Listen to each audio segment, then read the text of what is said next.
siya ka-arugante mga kababayan. Ganun siya kayabang. Hello, mga palangga.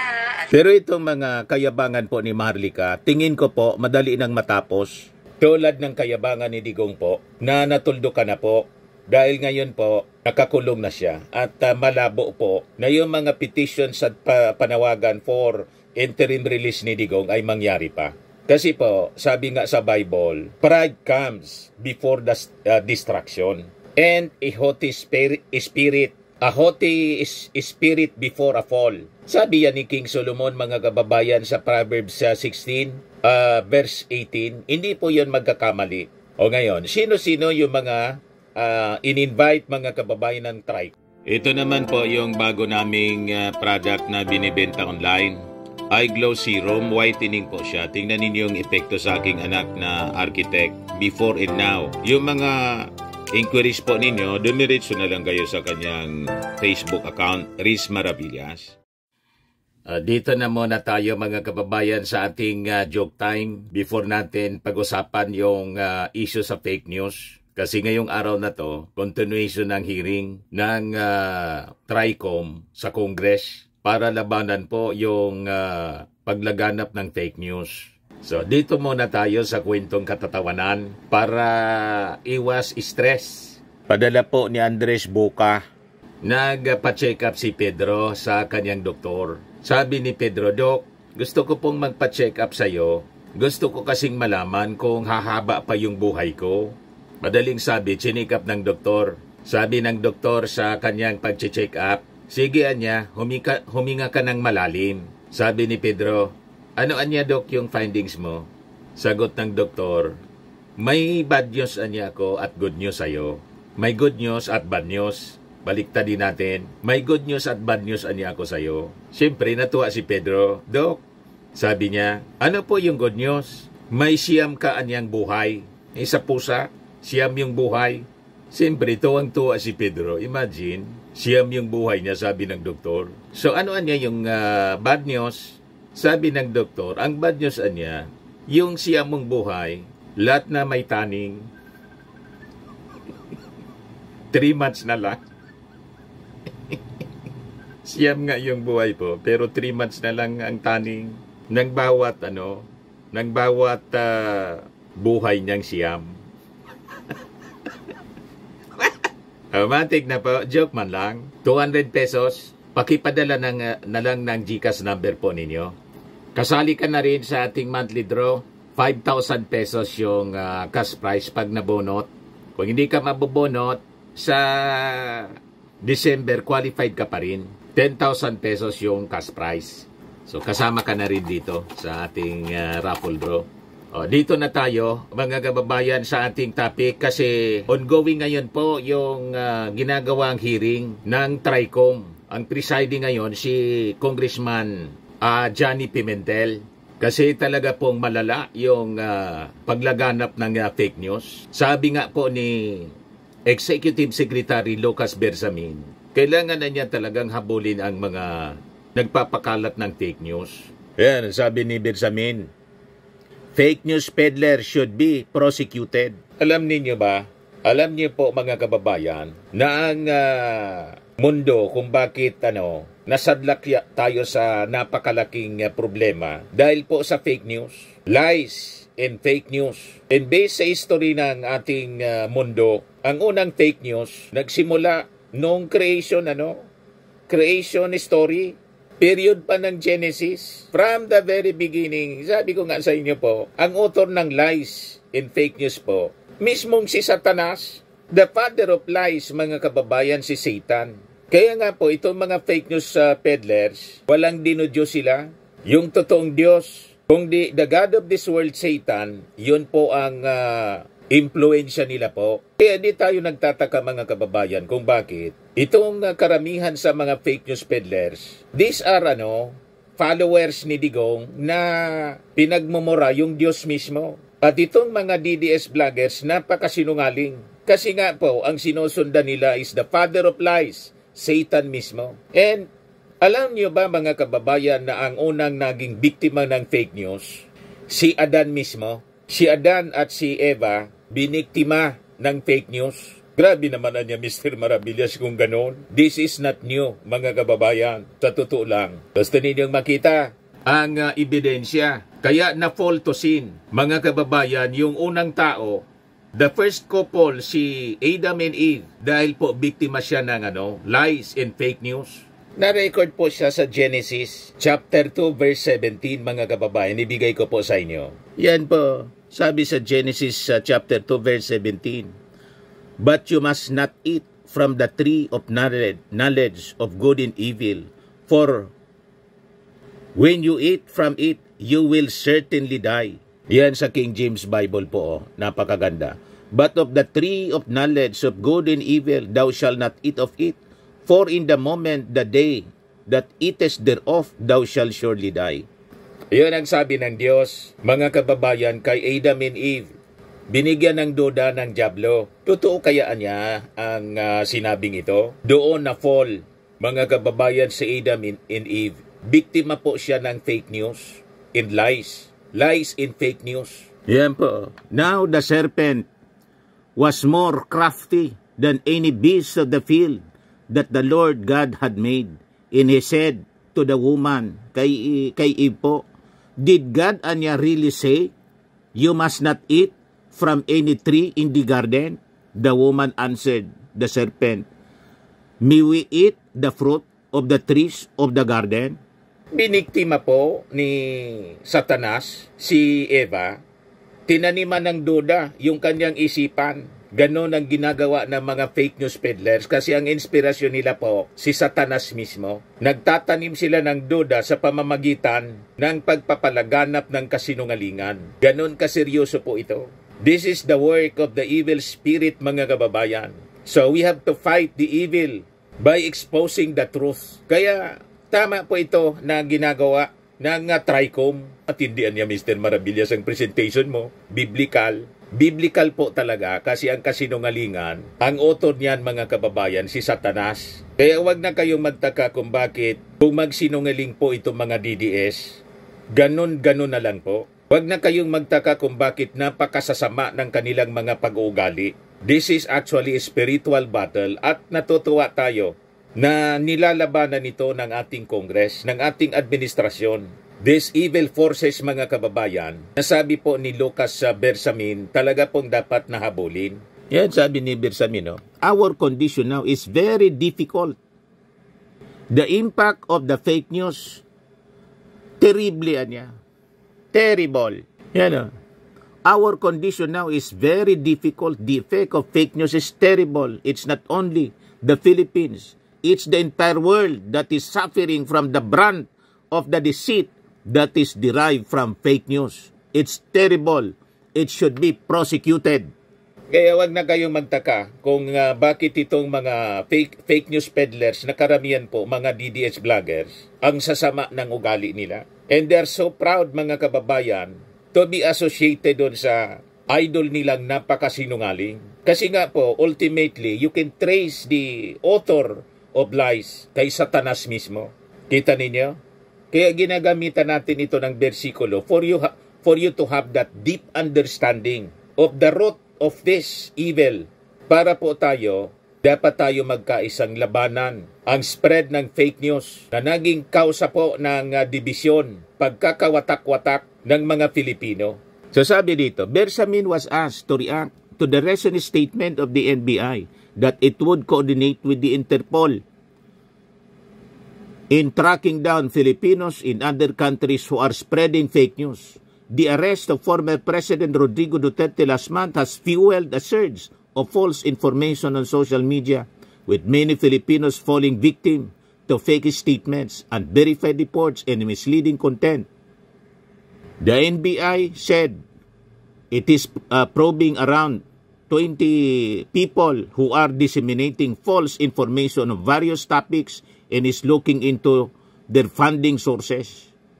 The agency also said that it is investigating whether individuals or groups are funding bloggers to disseminate false information online. At isa sa mga inimbita, mga kababayan dito sa TRICOM, si Maharlika. Napaka sinungaling ng babaeng yun po. At nagyabang pa siya Inahamon po si NBI Director Jaime Santiago. Nagsumbong po sa sa US Embassy. Yan Marlica pumunta sa US Embassy para isumbong ang mga ngagba. Ganon katindi, nagbibig mga kababayan ng babaeng ito. Pero sabi nga po, ang masamang gawain, may katapusan. Tulad po ng nangyari kay Digong because of his arrogance. His abuses in arrogance mga kababayan. Ito na siya ngayon, nakakulong sa dahig. Ayan nagyayabang si Maharlika. Okay, so mga pala, nandito tayo ngayon sa US Embassy para i-report ko ang Philippine government sa kanilang death threat sa akin. Makikipag-coordinate sila sa Interpol. May death threat daw sa kanya. Fabricated address. Sabi ng NBI na they will hunt me down even I'm not in the Philippines. Hunt me down in the US or wherever I am. So we're here. I will ask the government. I will report, the incident to the US government. Kaya good luck. Santiago, ang bangag. Okay. So, ganun siya ka-arugante mga kababayan. Ganun siya kayabang. Hello, mga palangga. Pero itong mga kayabangan po ni Maharlika, tingin ko po, madali nang matapos. Tulad ng kayabangan ni Digong po, na natuldo ka na po. Dahil ngayon po, nakakulong na siya. At malabo po na yung mga petitions at panawagan for interim release ni Digong ay mangyari pa. Kasi po, sabi nga sa Bible, pride comes before the destruction. And a haughty spirit before a fall. Sabi yan ni King Solomon mga kababayan sa Proverbs 16, verse 18, hindi po yun magkakamali. O ngayon, sino-sino yung mga in-invite mga kababayan ng TRICOM? Ito yung mga in-invite based sa report ng News 5. Si Ernesto Abines Jr., Lorraine Badoy, Susan Batalla, Cathy Binag, Jeffrey Celis, Glenn Chong, Claire Eden Contreras, si Maharlika po, Lord Byron Cristobal, Jeffrey Cruz, Alex Distor, Peebles Doque, Claro Ganak, Edwin Hamora, Elmer Hugalbot, Julius Milanosi Maui, Jose Smith Medina, Alvin Montero, Jonathan Morales, Cyrus Priglo, Darwin Salceda, Sas Rogando Sasot, Maricar Sirano, Kister Jantan, pati yung si Vivian Velez. Kaibigan natin ito si Vivian Velez. Nakasama natin mga kababayan noon sa isang negosyo natin, itong Firmax. Pero inactive na siya ngayon. So si Maharlika nasa Amerika, si Sasot at sabi nasa China. So kahit hindi sila dumating, itong pag-ignore nila sa mga invitations ng Congress, dinadaan sa proseso po ng ating TRICOM. And later on, pag continuous yung kanilang pag-ignore, ilalabas na po yung summon sa kanila, iko-contempt sila, tulad ni Harry Roque, magiging wanted po sila. And doon po ipag-uutos ng Congress ang paghahabol sa kanila. Other than siyempre, pwedeng i-build up yung kaso laban po sa kanila. Kasi sabi nga po ni E.S. Lucas Bersamin, terribly niya, they should be prosecuted sa kanilang mga ginagawa. Kasi nakataya na po yung national security ng ating bansa. Ganun kalala ang pagpapakalat nila ng fake news. Ngayon, pakinggan natin yung ginagawang inquiry, hearing ng TRICOM. Ayan po. Tingnan natin kung sino yung mga nag-attend. Morning to my co-chairs, to the resource persons, members of si Johnny Pimentel. We're gathered here today to continue our hearing on the critical issue of fake news, disinformation, and misinformation. This is the fourth hearing of the TRICOM. And as we convene, we find ourselves at a crucial juncture where digital landscape continues to evolve rapidly, presenting both challenges and opportunities for communication and information dissemination. The rapid evolution of technology and the rise of digital communication platforms have transformed the way we consume information. While these advancements have brought numerous benefits, they have also facilitated the spread of false narratives, manipulated truths, and an increasingly polarized public discourse. Today, we confront the daunting challenge of safeguarding our democracy and the integrity of our information ecosystem. Disinformation campaigns and the proliferation of fake news not only mislead citizens, but they also undermine trust in our institutions, weaponize public opinion, and threaten the very foundations of our democratic processes. Lalong-lalo na po sa panahon ito na kung saan ay naglipa na ang mga fake news laban sa mga tumatabo ngayong eleksyon. Nakakalungkot isipin na sa pagpapakalat ng mga maling impormasyon, hindi lang ang taong kanilang sinisiraan ang apektado, ngunit pati na rin ang ating bansa. Dapat tayo maging mapanuri. Huwag nating ipagwalang bala at bagkus labanan ang mga ganitong maling gawain. Together, we can confront the challenges posed by fake news and disinformation, ensuring a healthier public discourse. At sa hearing na ito, we will continue our exploration of the multidimensional aspects of this crisis, examining the roles of social media platforms, the impact of algorithmic amplification, and the psychological mechanisms that make individuals susceptible to false information. We invited and will hear from experts, advocates, and those on the front lines of combating this misinformation epidemic, as well as those who have been adversely affected by its far-reaching consequences. Our goal for today is not simply to identify the problems, but to forge a path forward, developing actionable strategies for education, policy reform, and technology that can counter these threats. We owe it to ourselves, to the future generations, and to the principles of truth and integrity upon which our society is built. At gaya po ng sinabi ko nung nakaraang pagdinig ng TRICOM, as we engage with our witnesses and panelists today, I urge each and every one of us to approach this inquiry with open minds and collaborative spirit. It is only through this kind of thoughtful dialogue and a concerted effort that we can uphold the integrity of information and empower individuals to become discerning consumer of news.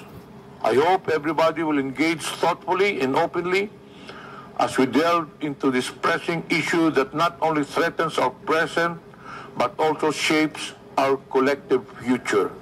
Let us work together to reclaim the narrative, restore trust, and uphold the values that define us. Maraming salamat po sa lahat. O ngayon, yung mga social media vloggers, mga kababayan, na in-invite, pakinggan natin kung sino yung mga present. Platforms, Your Honors, we have in attendance Director Rafael Frankel from Meta and Mr. Rob Abrams. From the broadcast industry, we have Attorney Rodolfo Larabal, the legal counsel for the kapisanan ng mga broadcasters sa Pilipinas, and Attorney Mark Tolentino. From the MBC Media Group, or the Manila Broadcasting Company, we have Attorney Rina Seco, the counsel for MBC. In attendance also are Mr. Miko David, President of the Digital Marketing Association of the Philippines, Mr. Gerardo Sandoval, Vice President of the Social Weather Station, Mr. John Hart Alawigan from the Press 1 PH, and Ms. Lei Jensen San Diego.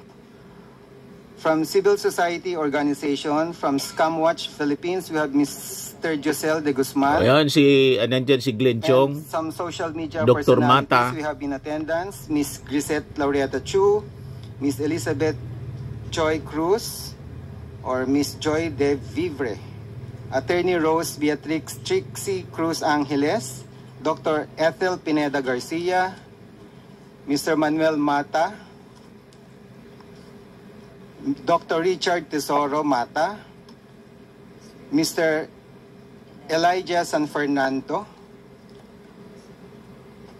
Ms. Suzanne Batalla, Attorney Glenn Chong, Ms. Maria Florinda Espenilla Duque, Mr. Claro Ganak, Mr. Alvin Montero, Mr. Jonathan Morales, Ms. Vivian Zapata Rodriguez, Vivian and Velez, Mr. Darwin Salceda. That's all, Your Honors. Thank you.